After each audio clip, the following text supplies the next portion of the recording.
Bonjour et bienvenue dans un nouvel épisode de podcast dans l'éveil du masculin. Je suis Chris, coach et facilitateur d'espaces de transformation au service des hommes. Je suis spécialisé dans le biohacking, le dépassement de soi et la masculinité. L'intention de mon podcast est d'apporter des partages d'expériences, des conseils et des pistes de réflexion au sujet des problématiques et des défis qui concernent les hommes et leur épanouissement personnel. Mon souhait est d'aider chaque homme à marcher vers un masculin plus conscient et plus épanoui. Alors aujourd'hui, j'aimerais vous proposer un épisode de podcast sur la productivité, la concentration, comment avancer finalement de manière plus efficace dans votre quotidien par rapport à vos projets, que ce soit des projets finalement professionnels ou plutôt personnels, et comment arriver justement à sortir un petit peu de la distraction, de la procrastination, à arriver à activer finalement son énergie masculine pour avancer et se réaliser en tant qu'homme. J'aimerais vous partager donc plusieurs conseils, je pense qu'il y en a une quinzaine, il y en aura peut-être un peu moins ou un peu plus, on va voir comment par l'épisode. Et le premier conseil que j'ai envie de vous partager, c'est un conseil plutôt pour moi d'hygiène de vie, mais qui me semble vraiment important et qui touche le sommeil. C'est notre capacité justement à prendre du temps dans la journée pour faire des micro-siestes, pour récupérer plus rapidement, pour récupérer aussi en vigilance, en concentration, et récupérer en énergie, notamment quand on a un sommeil assez insuffisant, quand on ne dort pas assez. L'intérêt des micro-siestes, et aujourd'hui c'est prouvé scientifiquement, c'est que ça nous permet de rapidement en fait rafraîchir la mémoire et de rafraîchir en fait nos fonctions cognitives, et ça va nous permettre de continuer à nous concentrer durant la journée. Et la micro-sieste, pour qu'elle soit idéale, c'est en général 10 à 20, 25 minutes maximum, et pas plus, parce que si après je pars sur du 30 minutes, je vais en fait commencer un cycle de sommeil tout à fait normal, et quand je vais me réveiller en fait au bout de 30 ou 40 minutes, je vais en fait couper ce cycle de sommeil et ça va créer une sorte d'inertie au sommeil. Donc je vais avoir du mal à me réveiller, je vais être finalement léthargique et je vais un petit peu perdre le bénéfice de la micro-sieste. Autant faire une sieste beaucoup plus complète de 60 minutes ou de 90 minutes où là je pars carrément pour un cycle de sommeil beaucoup plus complet qui va aussi me permettre d'accroître ma vigilance, ma concentration, ma mémoire, et ça j'aurais tendance à le faire quand vraiment je manque de sommeil et que j'ai de la dette de sommeil. Et aujourd'hui on le sait, la dette de sommeil c'est pas un mythe. Typiquement si je suis censé dormir 8 heures par nuit et que finalement en fait j'en dors que 7, et bien juste sur une nuit déjà j'accumule 1 heure de dette de sommeil. Et en général on part du principe qu'il faut à peu près 3 nuits, donc une fois de plus c'est amené scientifiquement, pour pouvoir récupérer de 7 heures de sommeil. Donc si demain vous dormez que 7 heures sur toute une semaine et que vous êtes censé dormir 8 heures parce que vous avez un certain besoin spécifique, on est tous très différents en sommeil, et en plus de ça vous faites du sport donc vous avez un besoin de récupération plus développé, vous allez accumuler 7 heures de dette de sommeil sur une semaine. Et ça va bien sûr se répercuter sur votre énergie, votre humeur, votre irritabilité. Ça se répercute donc aussi sur les hormones. Typiquement le sommeil, ça se répercute sur une hormone qui s'appelle la leptine et qui joue sur la satiété. C'est pour ça qu'en général quand on dort pas très bien, le lendemain c'est difficile d'être rationnel dans ses choix alimentaires et on a tendance à manger des choses pas forcément très saines. Mais pour revenir à cette histoire de concentration, faire des micro-siestes une fois par jour ou plusieurs fois dans la semaine, ça va être hyper bénéfique pour être productif et avancer avec une bonne concentration dans vos projets. Le deuxième point que j'ai envie de vous partager, c'est faire attention à votre digestion, faire attention à ne pas trop manger. Parce que la fonction digestive, c'est une fonction qui demande beaucoup d'énergie au corps. Quand vous allez passer en mode digestion, vous allez passer au niveau du système nerveux sur la branche parasympathique, donc rest and digest, et en fait vous allez conserver de l'énergie à l'intérieur de votre corps, ça va vous mettre un petit peu en veille, et finalement vous n'êtes plus dans une branche on va dire sympathique, donc en mode go go go, et je passe à l'action et je mets de l'énergie à l'extérieur de moi, et donc vous allez être un petit peu au ralenti. Donc de toute façon vous le voyez quand vous faites un repas très lourd, très copieux, notamment vers midi 13h, et qu'après vers 14-15h vous reprenez le travail, pour peu que vous avez mangé lourd et en plus sucré avec un dessert, vous avez en plus l'insuline qui va réagir, la glycémie qui va monter, vous pouvez même aller faire ce qu'on appelle une hypoglycémie réactionnelle, donc en fait une montée très rapide de sucre au niveau sanguin et qui va descendre tout aussi vite, ce qui fait que vous allez vous sentir très fatigué, vous allez vous sentir assez faible, vous allez avoir du mal à vous concentrer, et en général c'est un sentiment qui est assez inconfortable. On est au niveau de notre bureau, on est sur l'écran, sur le clavier, et on sent qu'on est vraiment fatigué, et la seule chose qu'on a envie de faire, c'est de faire une sieste. Alors si là vous avez la possibilité de faire une sieste parce que vous êtes entrepreneur ou que vous bossez depuis la maison et que vous avez des horaires de travail qui vous le permettent, tant mieux. Et si vous n'en avez pas la possibilité, en général c'est pas un moment cool, en général ça dure 2 heures et demie, et vers 4h, 17h vous retrouvez un petit peu un pic de productivité, là où c'est dommage parce qu'en général c'est peut-être à ce moment-là que se termine votre journée de travail. Donc faites attention à votre digestion, faites en sorte d'avoir des repas qui sont équilibrés et si possible sains, qui respectent bien sûr vos besoins énergétiques, surtout si vous faites du sport et que vous avez des objectifs à atteindre, donc des objectifs spécifiques, peut-être de perte de poids ou de prise de masse musculaire. Donc faites attention à bien étaler tous les repas. Il vaut mieux avoir finalement plusieurs petits repas que 2 gros repas, mais qui vous demandent un effort digestif colossal et qui derrière crée énormément de fatigue et fait que vous avez du mal justement à vous mettre au travail. Troisième point que j'aimerais vous donner, c'est utiliser des musiques binaurales pendant votre travail. Donc les musiques binaurales, ce sont des musiques finalement avec des fréquences qui viennent stimuler certaines zones de notre cerveau. Vous pouvez en trouver sur YouTube, sur Spotify. C'est des musiques qui peuvent durer entre 30 minutes, 1 heure, 2 heures. Et ça peut venir donc finalement, en fonction de la musique binaurale que vous allez choisir, jouer sur la concentration, sur la créativité. Donc si vous avez besoin par exemple de brainstormer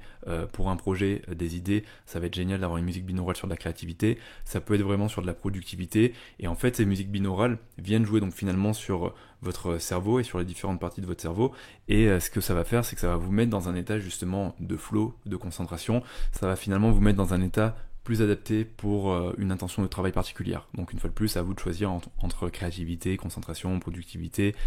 Ça peut être aussi des musiques binaurales pour l'apprentissage, ça fonctionne très bien. Et c'est aussi bien sûr, si vous en avez la possibilité, d'avoir de la musique au travail, d'avoir des écouteurs si vous travaillez à la maison. C'est très simple, vous pouvez le faire de vous-même. Et si vous ne pouvez pas, c'est tant pis. Mais c'est vraiment quelque chose que je recommande en tout cas pour les personnes qui veulent augmenter leur état de flow pendant le travail. Un quatrième point que j'ai envie de vous partager, c'est de définir 5 grosses priorités dans votre journée et vous y tenir. C'est partir du principe que dans la journée, vous avez différentes tâches. Vous avez des tâches qui sont macro, qui vous font vraiment avancer en fait dans votre travail. Par exemple, si demain j'ai un projet et j'ai envie de vendre un produit à ma communauté, je vais devoir créer une page de vente. Ça, c'est une tâche macro, parce que cette page de vente va me permettre de vendre le produit à ma communauté, alors qu'une tâche micro à côté, ça serait de venir sur mon bureau, l'organiser, et ça serait peut-être même de venir traiter mes mails, histoire de crosser cette tâche et de dire voilà, j'ai bien traité mes mails, mais finalement en termes de valeur, pour moi et pour mon client, en fait, il y en a très peu. Je dis pas que ces tâches elles sont inutiles, mais c'est des tâches qui sont assez chronophages, qui n'apportent pas beaucoup de valeur, qui peuvent nous prendre beaucoup de temps. Et bien sûr qu'il faut les traiter parce que sinon, ça crée une charge mentale énorme. Le but c'est pas de les accumuler, mais c'est aussi de définir vos journées et votre semaine avec en fait une répartition macro. Donc là, je suis focalisé sur ce qui me demande le plus d'énergie, mais ce qui me fait finalement le plus avancer dans mes projets. Et là, je me focalise sur la partie qui va être un peu plus micro et je vais lui donner peut-être 1 heure par jour ou 2-3 heures dans la semaine. Et si j'ai la possibilité de la déléguer parce que j'en ai les moyens, je délègue cette partie micro parce que de toute façon, c'est pas ma zone de génie, c'est pas là où j'apporte le plus de valeur. J'ai tout intérêt à me recentrer sur là où je suis le meilleur, où j'apporte le plus de valeur et où je prends le plus de kiff aussi. Et si vous prenez le plus de kiff dans les tâches micro, vous avez certainement des sérieuses questions à vous poser parce que c'est pas normal. C'est que certainement dans la partie macro, il y a des choses finalement que vous aimez pas et c'est que peut-être vous êtes en train de faire un travail tout simplement que vous n'aimez pas du tout. 5e point que j'ai envie de vous partager, à prendre ou à ne pas prendre, c'est passer les 90 premières minutes de votre journée sur les tâches donc les plus importantes, et si possible sur ces fameuses grandes priorités. Quand vous vous levez le matin, c'est là où vous êtes le plus frais, c'est là où votre cognition est normalement à son meilleur niveau, surtout si vous avez fait une bonne nuit ou que vous êtes bien reposé finalement, et ça va vous permettre d'être très productif et d'être très concentré. On sait aujourd'hui par les études scientifiques que 10h30 c'est vraiment le moment où on est un petit peu à notre top potentiel jusqu'à midi 30, et puis après on fait notre repas et puis après ça descend un petit peu. Pour certaines personnes on peut avoir un rebond de créativité ou de productivité en fin de journée, donc après ça dépend un petit peu de votre type et de votre personnalité, mais en général les 90 premières minutes de la journée c'est vraiment pour moi excellent de se focaliser sur ça. Je vous parle de ces conseils parce que c'est des conseils qui sont incarnés, je vous donne pas juste des conseils pour vous donner des conseils, c'est des choses que je mets en pratique dans mon quotidien pour pouvoir accélérer et pour pouvoir avancer dans mes différents projets et avoir le sentiment que quand j'arrive en fin de journée, j'ai justement balayé mes grandes priorités, j'ai pu être vraiment productif et je me suis focalisé sur le macro et je peux me dire finalement ma journée elle a été balayée et j'en suis super content et je duplique et je réplique demain. Si par contre j'ai l'impression que j'ai pas eu le temps de me focaliser sur mes priorités et que j'ai fait plein de micros, plein de petites tâches qui apportent que très peu de valeur, quand j'arrive à la fin de ma journée, j'ai un sentiment d'inachevé et je peux même avoir une forme de culpabilité en me disant en fait j'ai finalement un petit peu tourné autour du pot alors que j'avais des choses qui étaient vraiment importantes à faire pour avancer et j'ai l'impression de ne pas avoir respecté mon travail et de ne pas m'être respecté. Donc c'est un petit peu l'endroit où j'ai envie de vous amener, c'est vraiment votre capacité à vous focaliser sur les priorités. Donc ça vous fait aussi revenir à votre énergie masculine, le fait de structurer les choses, de vous organiser, de vous mettre en action et de vous engager pour mener les choses à bien, et c'est ce qui va aussi vous permettre d'avancer de manière plus efficace, de manière plus productive dans votre travail. Un 6e point que j'aimerais vous partager, c'est vraiment apprendre à repérer son 20-80. Donc là je parle de la fameuse loi de Pareto, le 20-80, donc en gros il y a 20% des tâches, des actions que vous allez faire dans la journée qui vont apporter globalement 80% de résultats dans votre activité, dans votre business ou dans votre job, et il y a 80% une fois de plus des actions qui sont en général beaucoup plus micro, qui vont apporter que 20% de résultats. Donc ça revient un petit peu avec le conseil 4 et 5, avec les priorités et passer les 90 premières minutes de ma journée sur les tâches les plus importantes. Et là, le travail finalement, c'est de repérer dans votre job, qu'est-ce qui apporte le plus de valeur et qu'est-ce qui vous fait monter le plus vite en puissance, qui va permettre d'apporter le plus de valeur à votre client, qui va permettre de faire grandir plus rapidement votre entreprise, qui va permettre de développer votre projet personnel plus rapidement et de voir aussi la partie un petit peu plus micro, qui est pour moi aussi finalement indispensable. Vous pouvez pas vous dire je fais pas le micro. Par exemple, si dans le micro vous avez des mails et qu'il y a un moment où vous traitez pas vos mails, vous allez passer à côté de certaines choses ou d'opportunités ou peut-être de choses qui sont importantes pour votre activité ou vos projets personnels. Mais c'est d'avoir cette capacité à vraiment repérer ce qui apporte le plus et vraiment mettre votre énergie à fond sur ce qui apporte le plus et puis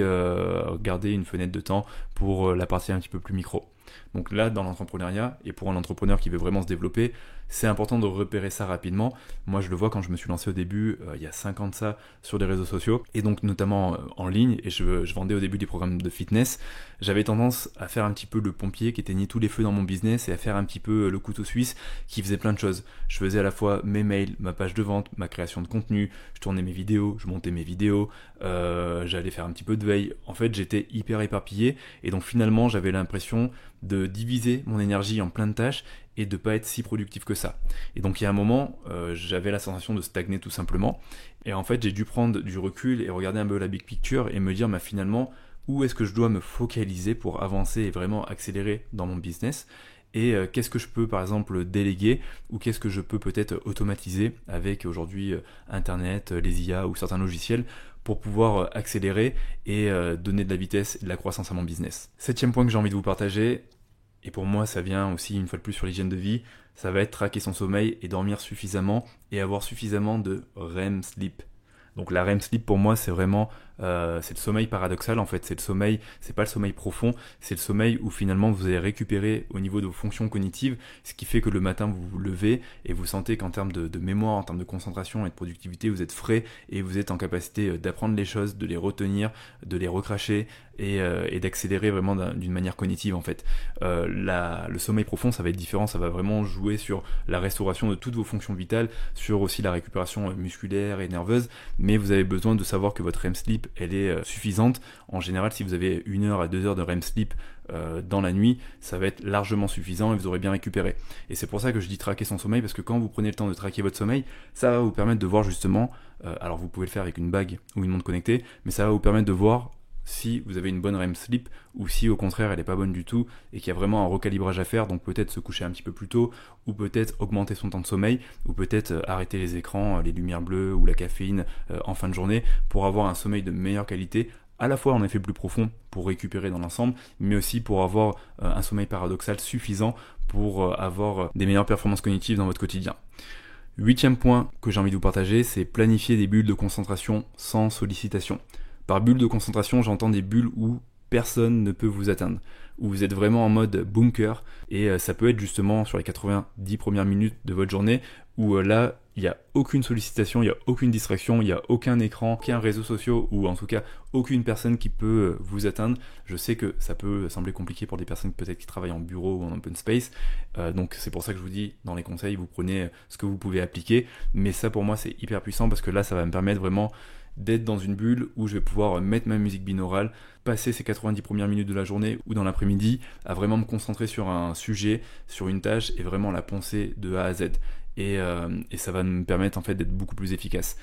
Si je crée pas cette bulle de concentration, pour moi cette bulle de concentration finalement c'est un peu comme un non négociable. C'est-à-dire que j'ai besoin d'elle pour pouvoir être concentré à fond, parce que si je le fais pas je vais être dispersé et finalement en fait on le sait aujourd'hui, le cerveau a besoin d'un certain temps avant de retrouver une concentration optimale. Ça sera le prochain point, je vais en parler avec vous, mais c'est important justement d'avoir cette bulle où vous n'êtes pas sollicité et vous pouvez vraiment accélérer. Donc après cette bulle elle peut être de 30 minutes, 60 minutes, ça peut être 90 minutes, 2 heures, peu importe, on est tous très différents en termes de capacité à être concentré et à rester concentré pendant un moment, donc c'est à vous de l'identifier dans la journée et ça peut être 1, 2 ou 3 bulles, mais une fois que vous faites ces bulles, vous allez voir à quel point vous êtes en capacité vraiment d'accélérer et à quel point vous avez la sensation vraiment d'abattre du travail et d'avancer dans vos projets. 9e point que j'ai envie de vous partager, c'est tenir à distance le téléphone et les réseaux sociaux, car c'est une forme de distraction qui à chaque fois demande globalement, dès que vous allez être distrait, 20 minutes de temps à votre cerveau pour retrouver une concentration optimale. Donc ça, aujourd'hui, on a des études qui le prouvent par A plus B. Et si par exemple, vous êtes en train de travailler et que vous recevez une notification sur Instagram, que vous regardez cette notification, partez du principe que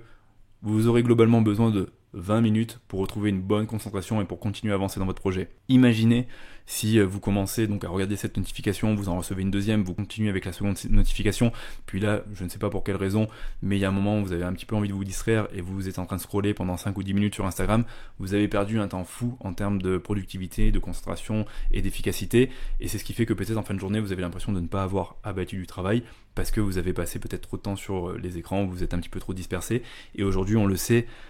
en général, on ne vient pas chercher le divertissement pour chercher le divertissement et se distraire pour se distraire. En général, on va chercher la distraction car c'est inconfortable parfois de rester concentré pendant un moment. Surtout quand on est assez dispersé. Après, attention, on a des profils, et notamment on peut avoir des profils TDAH, donc qui ont des troubles de l'attention, qui ont justement des difficultés à se concentrer, où là on peut je dirais avoir un cadre assez différent, avec des pauses beaucoup plus fréquentes, avec des temps de concentration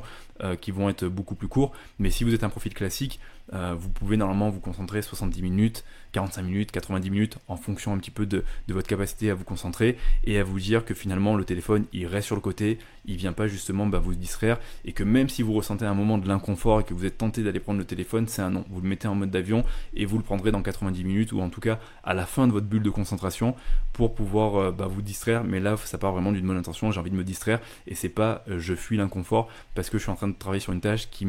peut-être me fait douter, ou me fait peur, ou j'ai l'impression que je vais pas y arriver, ou j'ai l'impression que c'est trop compliqué. Et c'est aussi ça pour moi, hein, le masculin, le yang, c'est sortir les doigts du cul et se dire toutes les tâches elles sont pas évidentes, c'est pas toujours facile, et parfois dans mon travail je vais avoir des choses qui vont me sembler compliquées, et c'est à moi de me sortir les doigts du cul et de prendre mes 90 minutes de concentration pour avancer, trouver des solutions et abattre le travail. 10e point que j'ai envie de vous partager, c'est se supplémenter avec des champignons magiques. Non, j'ai pas dit champignons magiques. Des champignons adaptogènes pour booster vos performances cognitives. Moi, je pense notamment à l'ashwagandha. Aujourd'hui, vous avez plein de champignons qui ne sont pas des champignons magiques que vous pouvez prendre en supplément. Par exemple, l'ashwagandha, c'est un adaptogène qui permet de développer sa résistance au stress, qui permet aussi de ressentir un état de bien-être, qui permet de ressentir un peu plus de calme. Et ça peut aider justement si vous êtes une personne qui est dispersée, si vous êtes une personne qui est assez stressée de nature, qui peut se sentir dépassée dès qu'il y a un petit peu trop de choses ou trop d'interactions ou de sollicitations autour d'elle. Ça peut vous aider justement à vous ancrer. Des champignons adaptogènes et pas magiques, il en existe plein, et c'est à vous après de voir en fonction des différents types de champignons et des différentes fonctions qu'ils ont, comment ça peut vous aider justement à biohacker, on va dire, avec la supplémentation, votre cerveau pour développer vos performances cognitives. Après, il n'y a rien de magique, hein. C'est l'ensemble des choses et l'ensemble de vos pratiques et de vos habitudes et bien sûr l'énergie que vous mettez dans les choses qui va faire la différence. Mais c'est vrai que un ensemble de petites actions ou de petites bonnes habitudes vient au bout du compte faire une grande différence, et on retrouve un peu finalement la stratégie des petits pas. Quand je cumule certaines choses, et notamment avec l'effet cumulé, ça fait beaucoup de concepts et de notions d'un coup, ça va me permettre justement de développer une forme d'excellence, d'être beaucoup plus performant, d'être beaucoup plus concentré. Donc une fois de plus, prenez ce qui est pertinent pour vous, mais ça peut être une piste hyper intéressante. Si vous ne connaissez pas les champignons adaptogènes, je vous recommande, moi j'utilise l'ashwagandha, mais il y a plein de champignons, il y a le reishi, le cordyceps, à vous de faire un petit peu vos recherches sur internet et de voir ce qui est le plus adapté pour vous. 11e point, attention à ne pas consommer trop de caféine, mais la caféine, ça peut être quand même intéressant pour stimuler sa concentration. Donc la caféine aujourd'hui, c'est prouvé, ça aide justement à stimuler la concentration. En général, ça nous passe dans un état un peu plus sympathique, un peu plus go. Après, attention, parce que certaines personnes ne sont pas forcément tolérantes à la caféine et vont avoir un peu de tachycardie, vont angoisser, ça peut être un élévateur d'humeur, vont se sentir un petit peu anxieuses. Donc si c'est votre cas, ne consommez pas de caféine, faites plutôt par exemple du thé vert qui va être très peu chargé en caféine, ou à la limite un matcha ou d'autres boissons qui sont stimulantes, je dirais, mais sans caféine. Mais ça peut être intéressant d'avoir de la caféine au bon moment. Aujourd'hui, on sait que par exemple la caféine à 90 minutes après votre réveil, c'est un moment idéal, parce que quand vous vous levez, en fait, vous avez une sécrétion de cortisol. C'est une hormone en fait du stress, hein. Ça vient dégrader de la fibre musculaire et ça fait aussi d'autres choses. Mais c'est une hormone qui va être accentuée le matin au réveil. Et si en plus vous prenez de la caféine, étant donné que la caféine ça joue sur le système sympathique et donc ça va jouer sur à la fois l'adrénaline mais aussi les hormones comme le cortisol, vous allez avoir un pic de cortisol énorme, ce que je recommande pas, et surtout si vous faites du fitness et que vous avez envie de conserver votre masse musculaire. Donc prenez la caféine dans les bons moments. Ça peut être à 10h30 le matin, un petit café bien serré, et ça peut être à 14h pour, je dirais même pas 14h, je dirais même 15h, parce que si vous avez mangé par exemple à midi et 13h, laissez du temps à votre digestion de se faire correctement, parce que quand vous prenez du café vous passez en sympathique dans le système nerveux go, alors que vous venez d'entamer un cycle de digestion et normalement vous êtes supposé être en parasympathique. Donc vous venez pas troubler le système nerveux qui vous permet de digérer correctement. Attendez d'avoir digéré pendant 2-3 heures et puis prenez un café pour réaccélérer au niveau de vos performances. Par contre, ne le prenez pas après 16 heures si vous êtes sensible ou après 18 heures si vous le tenez bien, pour la simple et bonne raison que ça va peut-être influencer votre cycle de sommeil et vous allez avoir des troubles du sommeil et vous allez avoir du mal à dormir tout simplement, à trouver l'endormissement. Tout simplement parce que la caféine met globalement 6 heures avant de s'éliminer de votre corps. Donc, et pour peu que vous soyez sensible,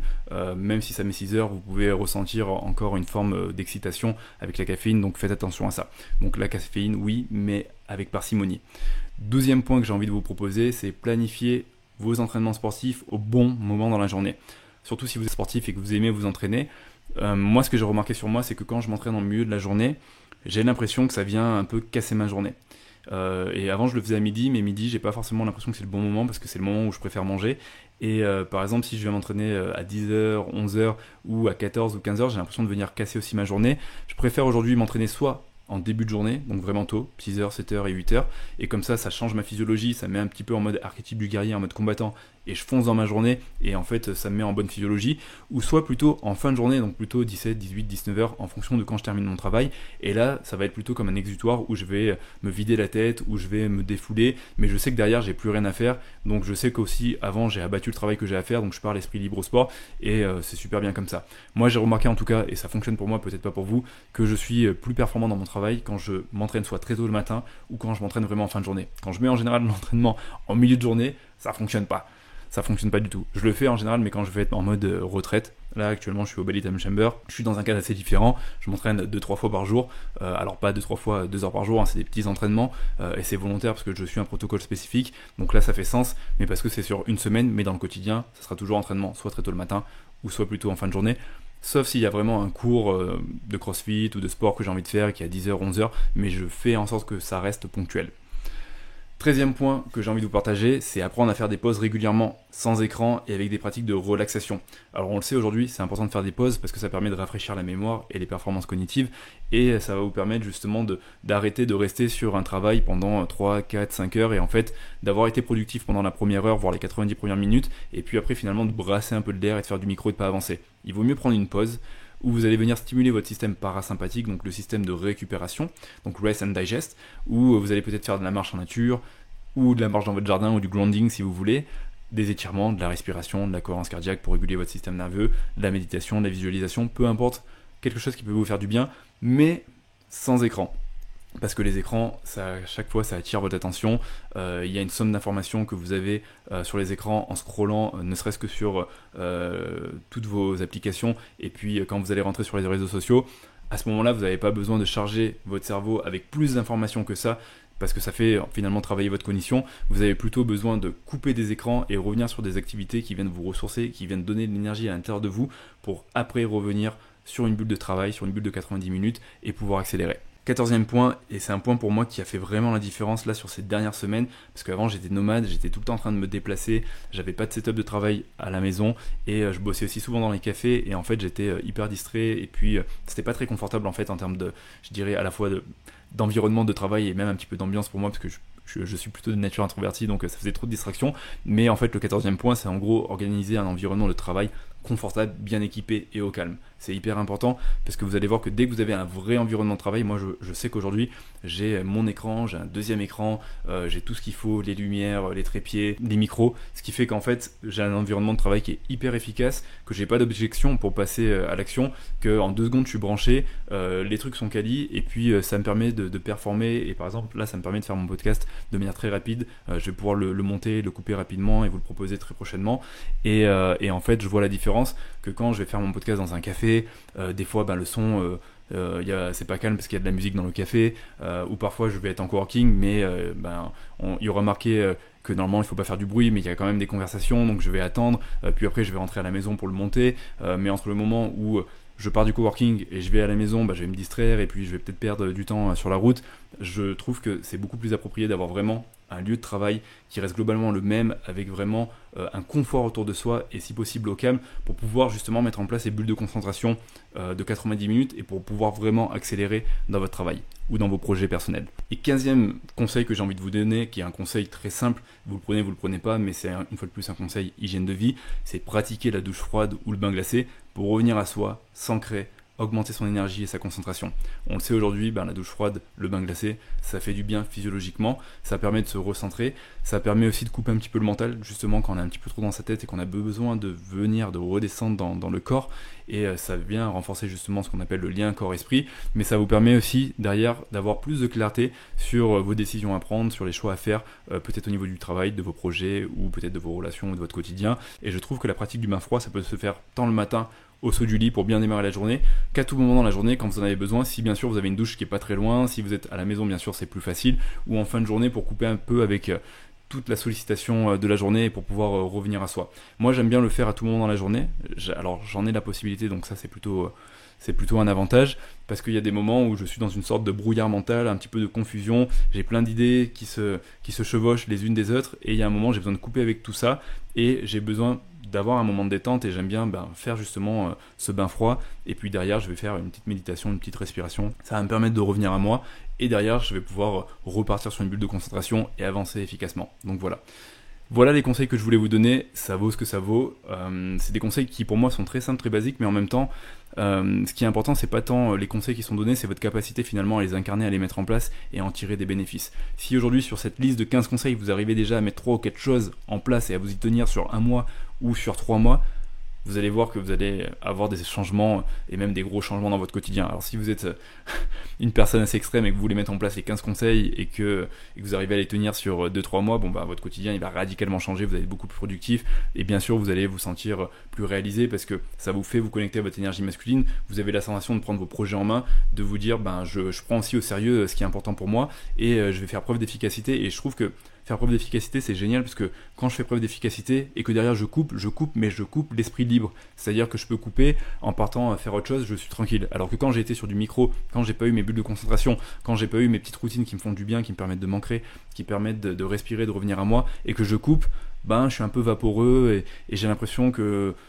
c'est pas très bien, je culpabilise parce qu'il me reste tellement de travail à faire, parce que j'ai pas vraiment avancé sur les priorités. Je pense que vous voyez là où je veux en venir. Donc plus vous serez en capacité de mettre en place ces conseils, une fois de plus aussi simple qu'ils soient, plus ça va vous faire du bien, ça va venir nourrir votre énergie masculine et vous allez venir sur les qualités de l'organisation, la structure, l'action, la mise en mouvement, le fait d'apporter du cadre, le fait d'être bien dans cette direction, le fait de s'engager. Donc finalement un petit peu dans l'archétype du roi mais aussi du guerrier qui est en mouvement, et c'est vraiment des archétypes que je vous invite à cultiver dans votre masculinité parce que c'est des archétypes qui font que vous êtes combatif et qui vous aident à vous réaliser en tant qu'homme et qui vous aident à prendre au sérieux vos projets et à vous y investir correctement et une fois de plus vous réaliser. Donc voilà ce que je voulais vous partager. Passez une très bonne semaine, n'hésitez pas aussi à me faire un petit retour par rapport au podcast, à l'épisode et à ce que vous en avez pensé. On dévie un petit peu des sujets de la masculinité, mais en même temps je sais que la productivité et la concentration, c'est des sujets qui intéressent le masculin, notamment pour les hommes performeurs, mais c'est aussi hyper intéressant pour les hommes qui sont un peu moins performeurs et qui ont le sentiment de procrastiner, d'être un peu mou du genou des fois et de pas activer le travail, de pas y aller à fond. Donc c'est aussi bien de se reconnecter à ces notions et à son niveau de mettre en place justement ces petits conseils pour pouvoir accélérer et se dire moi aussi finalement je peux le faire. Yes, je peux le faire. Donc voilà, passez une très bonne semaine et on se retrouve la semaine prochaine pour un prochain épisode de podcast.